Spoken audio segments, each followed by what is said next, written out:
আর এই খোঁজার জন্য প্রভু এই কলিযুগে প্রচ্ছন্ন কলিতে প্রভু একেবারে স্বয়ং গোবিন্দ রাধারানীর কাছে হাত জোর করে বললেন যে হে রাধে, তোমার ওই প্রেমটা আমায় দাও। বললেন সেটা তো দেয়া যাবে না, তুমি আমাকে দিয়েছিলে, কোনোদিন তো বলনি যে তুমি এটা আমার কাছ থেকে ফেরত নেবে। আমি তো তোমার এই প্রেম আমি তোমার ভক্তদেরকে দিয়ে দিয়েছি। বলে ভক্তদেরকে দিয়ে দিয়েছো? বলে হ্যাঁ, আমি তো ভক্তদেরকে দিয়ে দিয়েছি। তুমি যদি পেতে চাও তাহলে ভক্তের কাছে যাও। কি করে যাব? বললেন যে ভক্তের অধীন হতে হবে, তোমাকেও ভক্ত রূপ ধারণ করতে হবে। তাই এই জন্য বললেন ভক্ত অবতার কম। বলে তাহলে কি রূপে ধারণ করব? বললেন যে ভক্ত হয়ে ভক্তের দ্বারে দ্বারে তোমাকে গিয়ে যাচনা করতে হবে, তার কাছে চাইতে হবে, তবে গিয়ে তো পাবে, তা না হলে কি করে পাবে?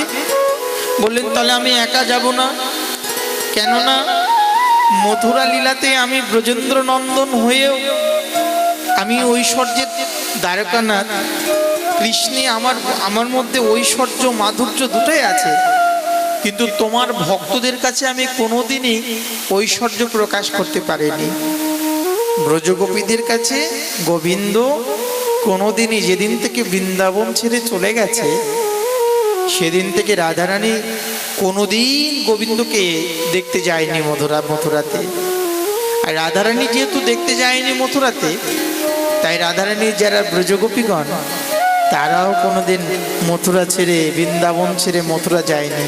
মাত্র 6 কিলোমিটার যমুনা নদী পার হলে ওপাশেই একেবারে মথুরা।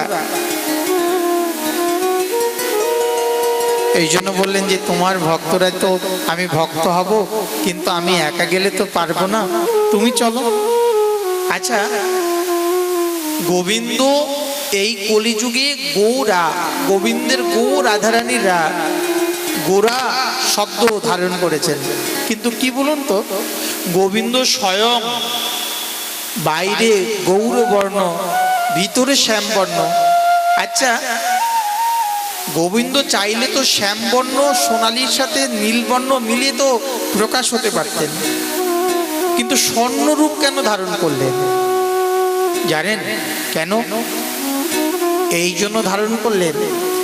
কলিযুগে যে সকল ভক্ত হবেন প্রেমিক ভক্ত, প্রেমিক ভক্তের কাছে ঐশ্বর্য কখনোই প্রকাশ হতে পারে না।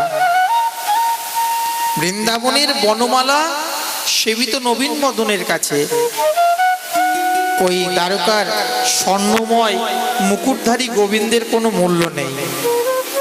যে গোবিন্দ বৃন্দাবনে গিয়ে ত্যাগ করে দ্বারকাতে গেছেন, রাধারানী সেই গোবিন্দের সাথেই 3 রাধা স্বরূপে বললেন যে এক কীর্তিদা তনয়া রাধা, রাধারানীর অনুরাগ 3 ভাগে ভাগ হয়ে গেল।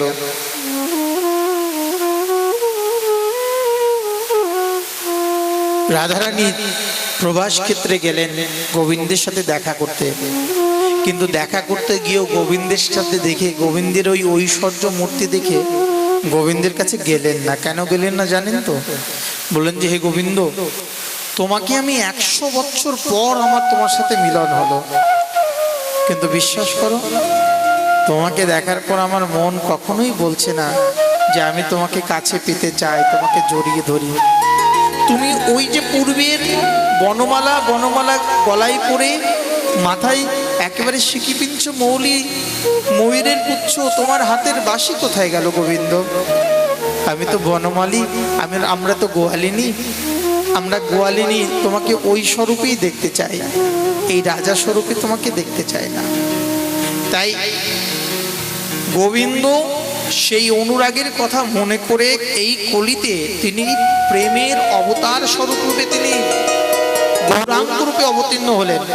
কিন্তু গৌরাঙ্গ রূপে অবতীর্ণ হয়েও রাধারানীকে তিনি সম্মুখে রাখলেন। স্বর্ণময় গোরা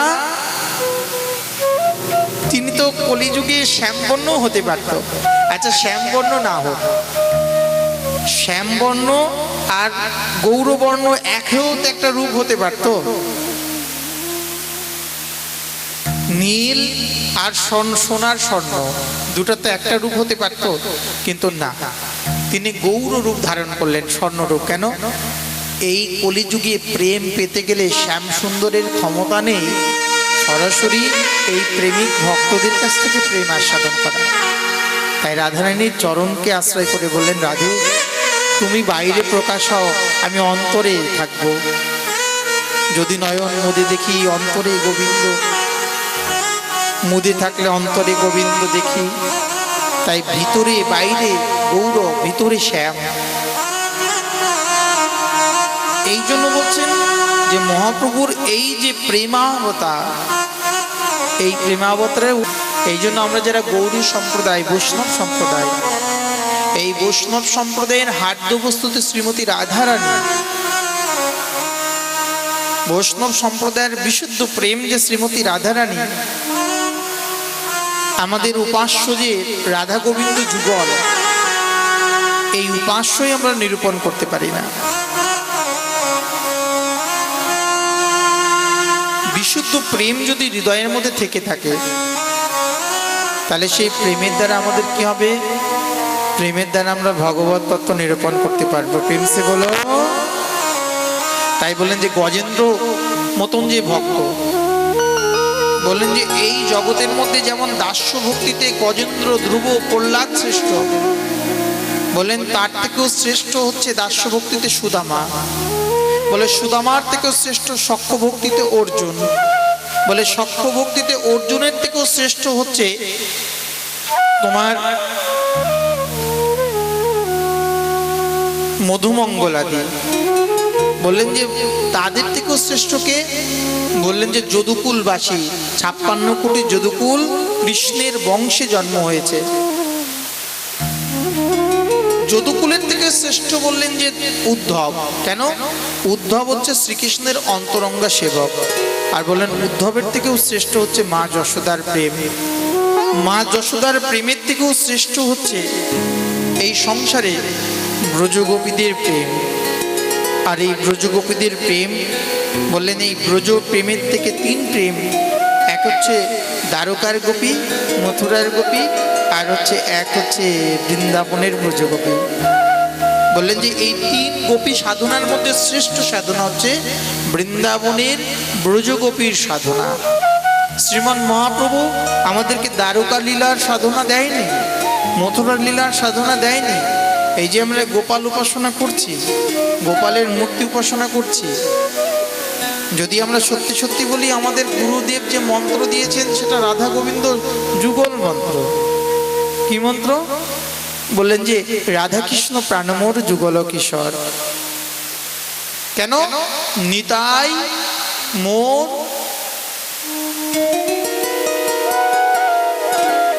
এই যে বলছেন যে পতিমোর গৌরচন্দ্র, প্রাণমোর যুগল কিশোর,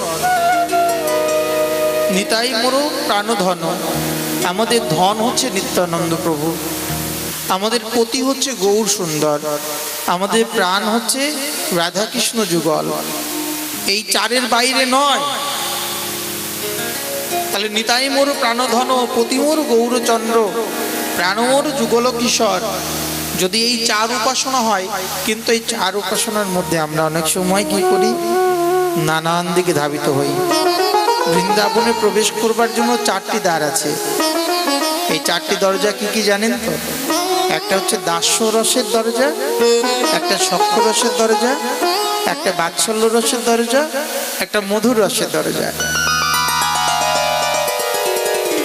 এই জন্য বলে দাস্য, সখ্য, বাৎসল্য এই রসের মধ্যে আমাদের এই 3টা রসের ভজন নয়, আমাদের হচ্ছে মধুর রসের উপাসনা।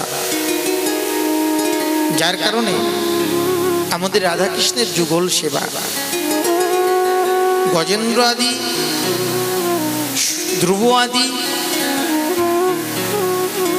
এই যে প্রহ্লাদ আদি যে সকল ভক্তের উপাসনা, তাদের একমাত্র নারায়ণে বিষ্ণুতে উপাসনা।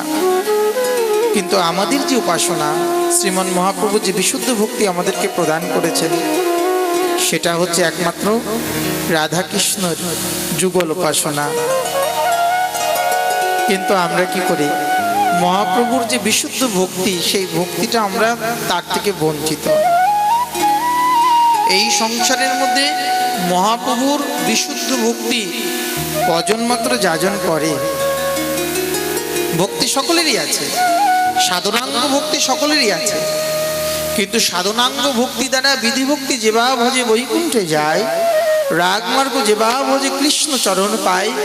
বলেন যে ভক্তি দুই ভাবে আছে, একটা সাধনার বিধির দ্বারা, একটা হচ্ছে ভাবের দ্বারা। বিধি ভক্তি যখন হৃদয়ের মধ্যে পরিপূর্ণ হবে, তখন আমাদের ভাবের উদয় হবে। ভাব না হলে প্রেম হবে না, প্রেম না হলে গোবিন্দ সন্তুষ্ট হবেন না। তাই বলেন যে সব থেকে উঁচু যে বস্তুটা, সেটা হচ্ছে প্রেম, নিত্য শুদ্ধ কৃষ্ণ প্রেম। প্রেম সকলের মধ্যে ভক্তি আছে, ভক্তি সকলের মধ্যে আছে, একটা প্রাণীর মধ্যেও ভক্তি আছে। গজেন্দ্রের মধ্যে ভক্তি ছিল, ভক্তির দ্বারাও ভগবানকে পাওয়া যায়, প্রেমের দ্বারাও ভগবানকে পাওয়া যায়। কিন্তু আমাদের মহাপ্রভু বলেন যে প্রেম ও ভক্তির করে যাকে পাওয়া যায়, তিনি হচ্ছেন আমাদের রাধা কৃষ্ণ, যুগল মাধুরী। এই জন্য বললেন, গজেন্দ্রের কথা ব্যক্ত করলেন। পরীক্ষিত মহারাজ বললেন, হে সুখদেব গোস্বামী পাদ, গজেন্দ্র তো কোনোদিন কোনো ভাষা দ্বারা ভগবানকে ডাকেনি, কিন্তু তারপরেও ভগবান সন্তুষ্ট হয়ে তার প্রেমে একেবারে আবদ্ধ হয়ে গেছে। কিন্তু আমরা কলিহত জীব, আমরা এত শব্দের দ্বারা ভগবানকে ডাকি, মাঝে মাঝে বলছি রাধে রাধে, কত কিছু বলছি, তথাপি আমাদের প্রেম কেন আসছে না? বললেন যে আমাদের দুষ্কৃতি, সুকৃতি, ভক্তিলব্ধ, অপরাধজনিত কতগুলো আমাদের অনর্থ আছে, আর 4 প্রকার পারাব্ধ আছে। পারাব্ধ, অপরাব্ধ, কূট, বীজ। যেটা এককালে পারাব্ধ বর্তমান চলছে, অপরাব্ধ এখনো হয় নাই, হবে। কূট বললেন যে এখনো আসে নাই, আসবে। আর বীজ, বহু জন্মের অপরাধ এখনো জন্মে আছে আমাদের। এগুলা যতক্ষণ পর্যন্ত শেষ না হবে, ততক্ষণ পর্যন্ত প্রেম আসবে না। আর ততক্ষণ পর্যন্ত যদি প্রেম না আসে, তাহলে ভগবান আমাদের প্রতি সন্তুষ্ট হবে না। এই জন্য আমরা মনুষ্য জন্ম পেয়েও যদি ভগবানের উপাচারের দ্বারা সেবা পূজা করি, তথাপি কিন্তু ভগবান আমাদের প্রতি সন্তুষ্ট হবে এ কথা আমরা কিন্তু বলতে পারছি না। কিন্তু এই সংসারের মধ্যে যদি কেউ বিশুদ্ধ চিত্তের দ্বারা ভগবানকে উপাসনা করে, এই জন্য সাধন ভজন যতটা করা প্রয়োজন, সাধন ভজনের থেকেও বেশি প্রয়োজন হচ্ছে আপনার মনটাকে অনুরাগে তৈরি করা। ভগবানের ভজন করবার পূর্বে ভগবানের অনুভূতিটা আগে নিতে হবে। কেন? যদি আপনি সারা জীবন খালি মালাটা কটকট কটকট কটকট কটকট কটকট কটকট কটকট করেই গেলেন, আর মনে মনে চিন্তা করলেন, উহ আর কয় মালা আছে, জলদি জলদি শেষ হচ্ছে না কেন, জলদি জলদি শেষ হয়ে গেলে বাঁচি রে বাবা, এই যদি এই ভাবনা নিয়ে কোনো নির্জলা ব্রত করছেন, কোনো ভগবানের জন্য কোনো কিছু করছেন, বড় জ্বালা লাগছে, কখন শেষ হবে, কখন শেষ হবে? এই জাতীয় মনোভাবনা দিয়ে যদি হরিভজন করা হয়, তাহলে বলেন যে প্রেম আসবে না। কেন জানেন তো? হরিভজন করতে তখনই আপনার হৃদয়ের মধ্যে প্রেম আসবে, যে শত কষ্টের মধ্য দিয়েও আপনার মনের মধ্যে আনন্দ লাগবে। আপনার ঘরের চালের ছাদ ছিদ্র হয়ে গেছে, তাতেও আপনার দুঃখ নেই। শ্রীধরের ঘরে উপরের চাল ছিদ্র ছিল, মহাপ্রভুর পার্শ্বদ শ্রীধর, অথচ কলার মোচা, কলার ঠোর শ্রীধর নবদ্বীপের বাজারে বিক্রি করত। মহাপ্রভু ওই জোর করে শ্রীধরের কাছ থেকে কলার মোচা নিয়ে নিয়ে পালিয়ে যেত। শ্রীধর বলে যে আমি গরিব। বলে কোথায় গরিব শ্রীধর, তুমি তো লক্ষপতি। বলে লক্ষপতি প্রভু, তুমি আমায় কি দেখলে লক্ষপতি? বলে শ্রীধর, আর কেউ জানুক আর না জানুক, আমি জানি লক্ষপতি। তুমি যদি আমাকে ফাঁকি দাও তাহলে সারা জগতের কাছে বলে দেবো তুমি লক্ষ টাকার মালিক। বলে প্রভু, তোমার সাথে ঝগড়া করতে আর পারবো না, তোমার যে কটা কলার মোচা লাগে তুমি নিয়ে যাও। একদিন সকল ভক্তরা বলল, প্রভু শ্রীধর কোথায় লক্ষপতি? বললেন যে তোমরা দেখতে চাও? শ্রীধরের আঙিনাতে গিয়ে প্রভু ওই শ্রীধরকে যখনই সর্বজ দর্শন করালেন, শ্রীধর একেবারে প্রেমে পুলকিত হয়ে প্রভুর সারা আঙিনাতে একেবারে লণ্ঠন হয়ে গড়াগড়ি করতে লাগলো। শ্রীধর, কেন তোমাকে আমি লক্ষপতি বলি জানো তো? তুমি যে 1 লক্ষ নাম জপ করো, কিন্তু তুমি যে 1 লক্ষ নাম জপ করো, তোমার এই 1 লক্ষ নাম তুমি নিঃস্বার্থভাবে জপ করো, কোনো কিছু চাওয়া পাওয়ার জন্য করো না। তাই বলেন যে এই জগতের মধ্যে লক্ষপতি কারা? যারা ভগবানের লক্ষ নাম জপ করেন। এই জপ করবার জন্য তাদের টাকার প্রয়োজন নাই। সত্যি কথা একটা কথা বলবো, ভগবানকে ভালোবাসার জন্য না, ওই যদি বলেন যে উপাচার এই দরকার ওই দরকার, কত কিছু প্রয়োজন, হৃদয়ের বিশুদ্ধ চিত্ত যদি থাকে, আপনার বিশুদ্ধ মন যদি থাকে, তাহলে এই সংসারে ভগবান যতটা আপনার ওই হৃদয়ের বিশুদ্ধ প্রেমের দ্বারা আপনার কাছে বশীভূত হবে, কতগুলা বিধি উপাচারের দ্বারা নয়। সকালবেলা ভগবানকে স্নান করিয়ে তো 2টা নকুলদানা ফল বাতাসা দিচ্ছেন, বলে এগুলো না দিয়ে একটু ভালো করে মনের দ্বারা ভগবানকে প্রেমের দ্বারা যদি 1 গণ্ডু জল তুলসীও দেন, তাহলে ভগবান বলছেন যে তুলসী জল মাত্রেই না চলো কেন বা। ভগবান আপনার হাতের ওই 1 গণ্ডু জল তুলসীতে যতটা সন্তুষ্ট হবে, আপনার ওই বিষয় ভাবনাযুক্ত আপনার হাতের ওই মিষ্টি ফল বাতাসা, ওগুলা খেয়ে ভগবান সন্তুষ্ট হবে না।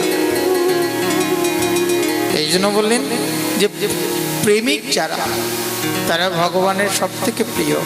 আর যারা প্রেমিক তারা ধন সম্পত্তির অপেক্ষা করে না। ভগবানকে ভালোবাসতে গেলে আপনি কাল থেকেই ভালোবাসুন না কেন, আপনি আজ থেকেই ভালোবাসুন না কেন। আচ্ছা একটা কথা বলুন তো, ভালোবাসতে কি পয়সা লাগে? হ্যাঁ, ভালোবাসতে পয়সা লাগে? কি লাগে? ভালোবাসতে লাগে একটা মন। যার কারণে ক্ষীরসাগরের নিচে যখন গজেন্দ্র শক্তিশালী, এই গজেন্দ্র তার এত শক্তি ছিল, তিনি পূর্ব জীবনে ছিলেন ইন্দ্রদম্ন রাজা।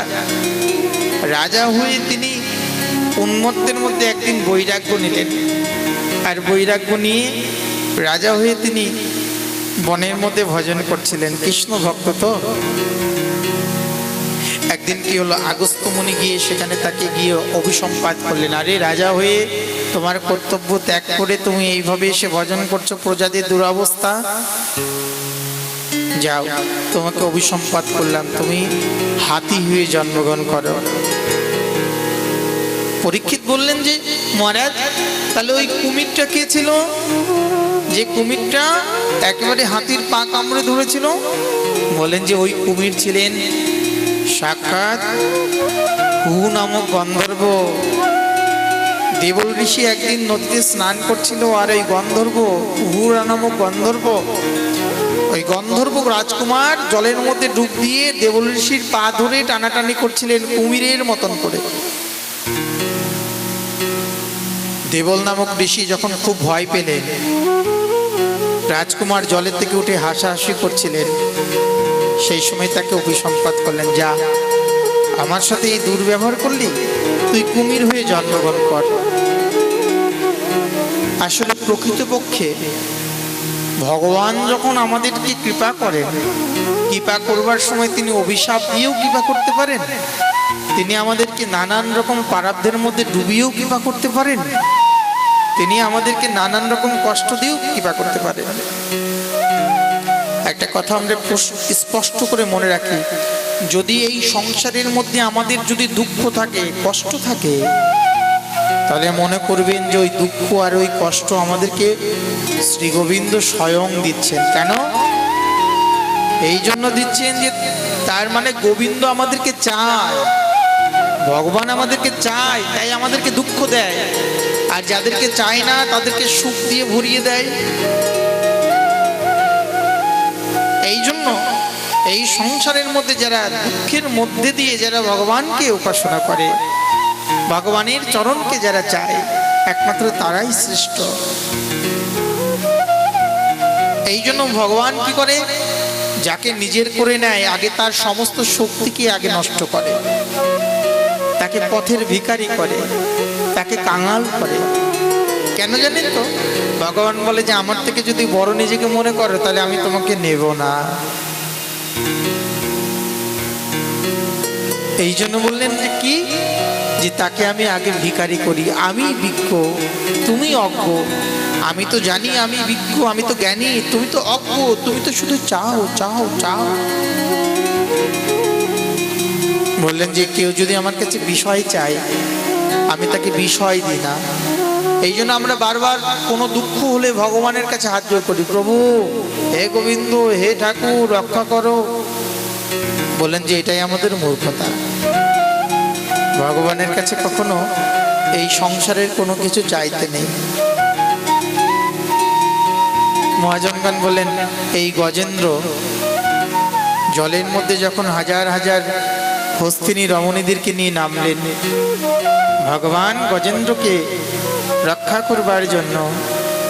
কেননা অগস্ত্য মুনি বলেছিলেন যে তোমায় আমি অভিশাপ দিলাম, আবার আশীর্বাদ করছি, স্বয়ং গোবিন্দ তোমাকে রক্ষা করবেন, উদ্ধার করবেন। আর ওই যে হু নামক গন্ধর্ব যে কুমির হয়ে জন্মগ্রহণ করলো, বললেন যে তোমাকে আমি আশীর্বাদ করছি, তুমি যদি ভগবানের ভক্তের চরণকে আশ্রয় করো, তাহলে ভগবান তোমার তার ভক্তের থেকে তোমাকে আগে রক্ষা করবে। তো এই জন্য একদিন গজেন্দ্র নামক ওই যে